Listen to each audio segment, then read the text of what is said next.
Ada ta'ayyun awal, ada ta'ayyun sani, ada ta'ayyun salis. Ini pelan-pelan menjelaskannya. Itu cuma syairnya aja. Penjelasannya di sini. Nanti kamu baca sendiri syairnya. Jadi Allah itu kanzun mahfiyun. Fase paling awal. Fase paling awal Allah dari level zat itu ada di martabat paling awal. Pikiran-pikirannya Hamzah Fansuri ini nanti oleh muridnya dikembangkan jadi namanya martabat 7. Nanti berpengaruh di beberapa sufi Jawa termasuk Ronggo Warsito yang menulis wirid Hidayat Jati. Jadi yang pertama martabat la ta'ayyun. La ta'ayyun itu tidak sesuatu. Ini yang oleh Ibnu Arabi disebut negasi. Tidak bisa dijelaskan.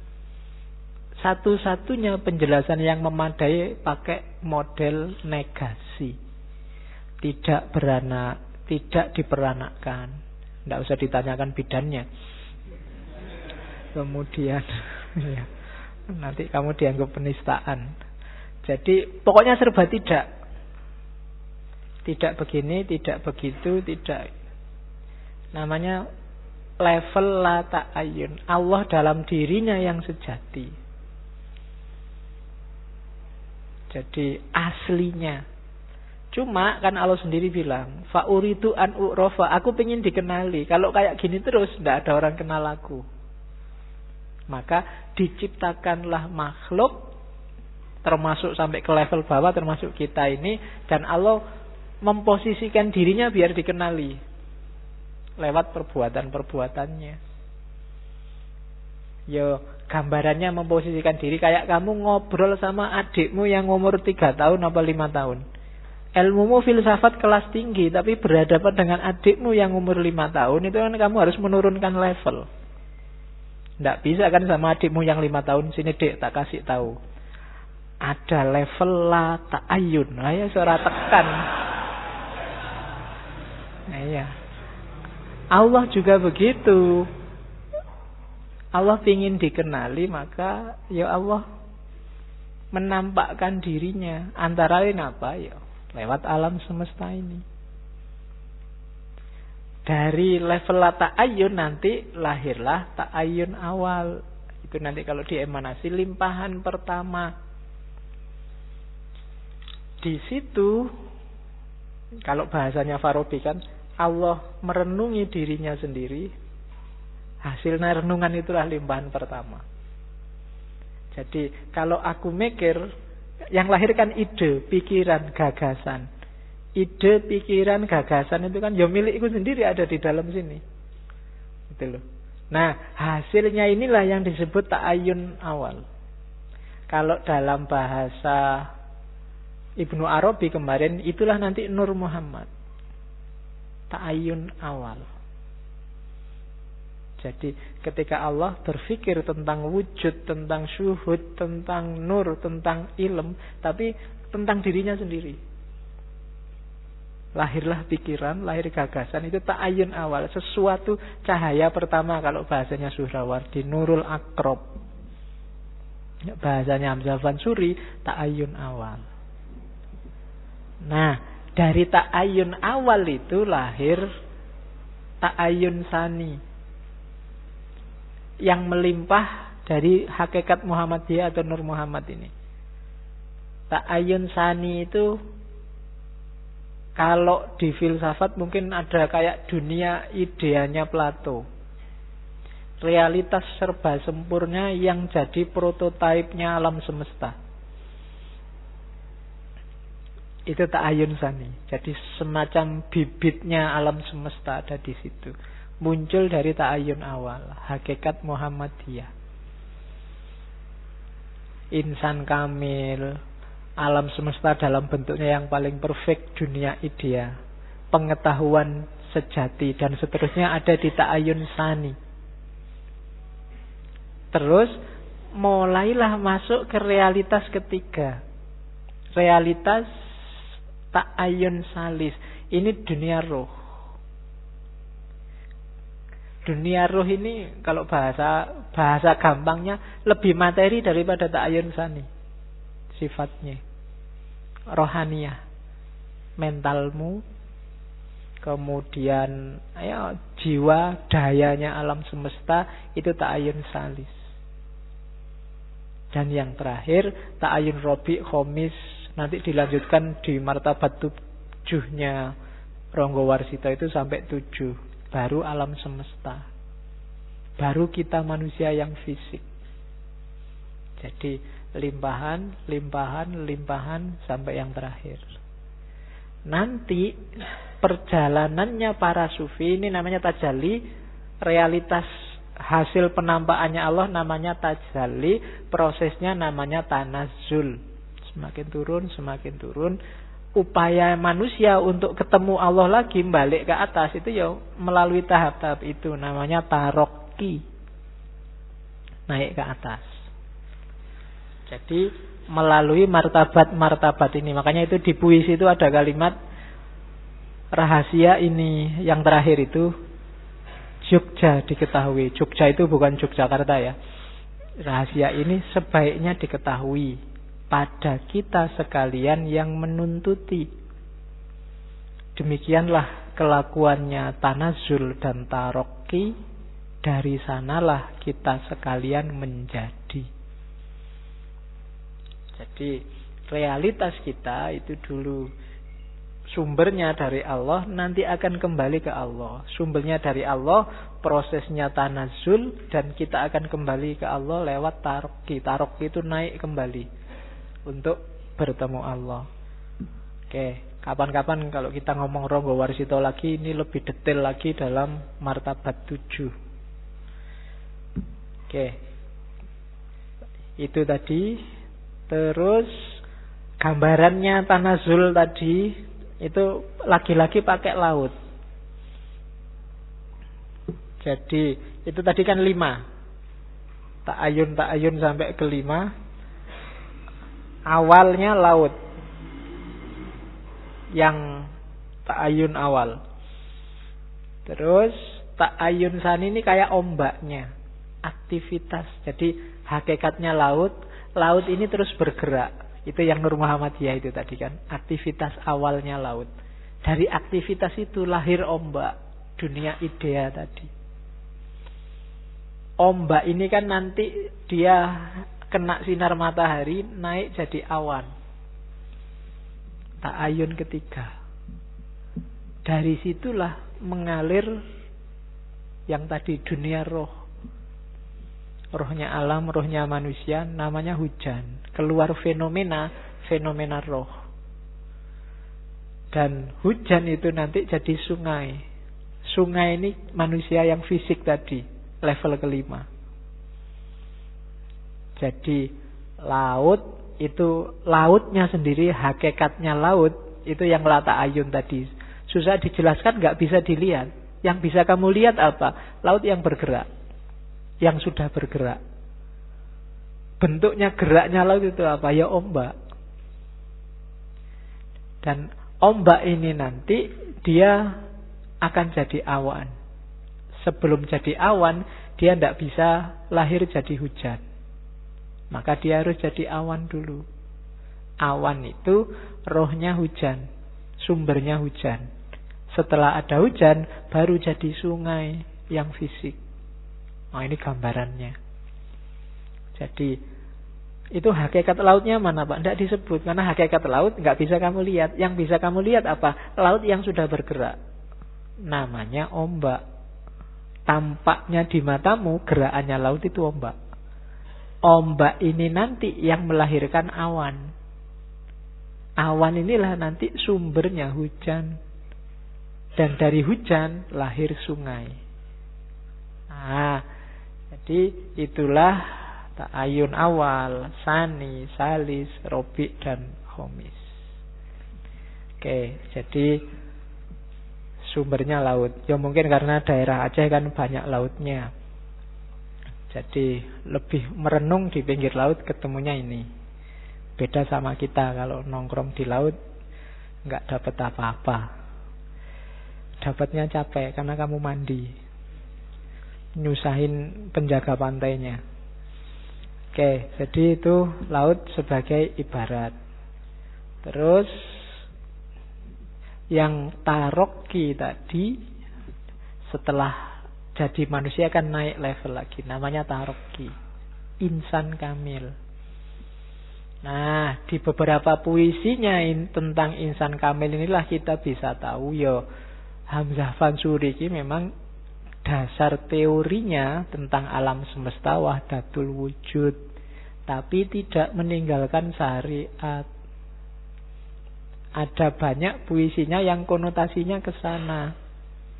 Jadi untuk taroki ilaihi roji'un, kembali pada Allah, dia punya puisi itu. Syariat Muhammad, ambilkan suluh. Ilmu hakikat yukja kau pertubuh. Nafsumu itu jukja kau bunuh. Makanya dapat sekalian luruh. Mencari dunia berkawan-kawan, oleh nafsu khobis engkau tertawan. Nafsumu itu jukja kau lawan, makanya sampai engkau bangsawan. Mahbubmu itu tiada berhasil. Fa'ainama tuwallu, jangan kau ghafil. Fasamma wajhullah, sempurna wasil. Inilah jalan orang kamil. Susah ya nyari kalimat yang sama-sama di akhir itu. Makanya tak bilang tadi ini agak pengetahuan intuitif mesti. Kalau cuma dicari-cari susah, karena ini gabungan dari banyak bahasa. Jadi yang pertama, kalau mau jadi insan kamil, syariat Muhammad ambilkan suluh. Ya pakai syariat, pakai Quran, pakai hadis. Jalanmu naik jangan ngawur. Untuk ketemu Allah sudah disediakan tangganya. Kalau sudah masuk ke syariat, nanti akan kenal hakikat. Ilmu hakikat yukja kau bertubuh. Hakikat itu kenyataan yang sejati, kebenaran yang hakiki, yang bisa ditemukan kalau sudah menjalankan syariat. Jadi orang bilang, oh ini toh rahasianya, itu hakikat. Orang ngerti itu tidak bisa kalau cuma dari baca buku, diajari orang lain, nggak bisa. Untuk sampai ke level O itu tadi harus dialami sendiri. Oh gini tuh ternyata rasanya kawin itu. Nah itu kan tidak bisa kamu cuma dari teori. Meskipun semua orang bilang itu enak, tidak bisa. Harus kamu alami langsung. Untuk bisa O itu dialami langsung.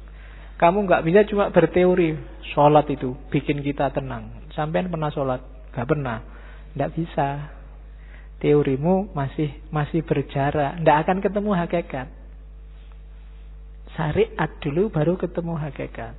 Caranya apa biar hakikatnya ketemu? Nafsunya harus dikalahkan. Jadi egomu kalahkan dulu. Kalau tidak begitu, ya syariat tadi kamu setir dengan ego. Ketika syariat disetir dengan ego, tidak akan ketemu hakikat.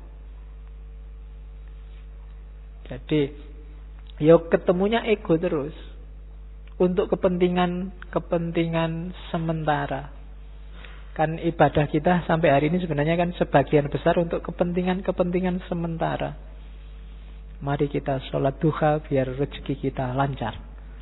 Mari kita kan selalu begitu, untuk kepentingan sesaat. Sebenarnya itu kan ya tidak salah, cuma itu dulu mungkin disampaikan biar kita tertarik sholat duha, biar kita tertarik sholat tahajud, biar kita untuk tidak berhenti di situ. Kayak adikmu yang kecil itu, kalau malas sholat kan kamu pakai iming-iming, ayo sholat. Nanti kalau sholat tak kasih permen. Nanti kalau kamu sholat tak beliin ini. Itu kan mungkin psikologi itu yang dimainkan dulu. Jadi padahal ketemu Allah itu nikmatnya luar biasa, daripada sekedar rezeki lancar, daripada sekedar dapat istri cantik daripada sekedar kan doamu tiap hari kan itu, ya Allah, ya Allah, Nah, kamu ngincer kan, mikirnya cuma nilai. Eman seindah itu kamu ketemu Allah cuma minta nilai A. Ya kan? Ya Allah, kumlot itu. Ya. Oke, jadi eman itu masih ego. Bunuhlah egomu. Dalam Islam itu kan yang nomor satu bukan itu. Hakikat. Pahami hakikat itu ternyata itu toh intinya, itulah hakikat. Berarti yang selainnya tidak penting.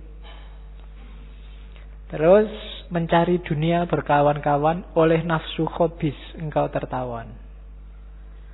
Bareng-bareng nyari dunia, dan kita hari ini disandra oleh ego, oleh hasrat yang jelek, oleh hal-hal yang tidak penting.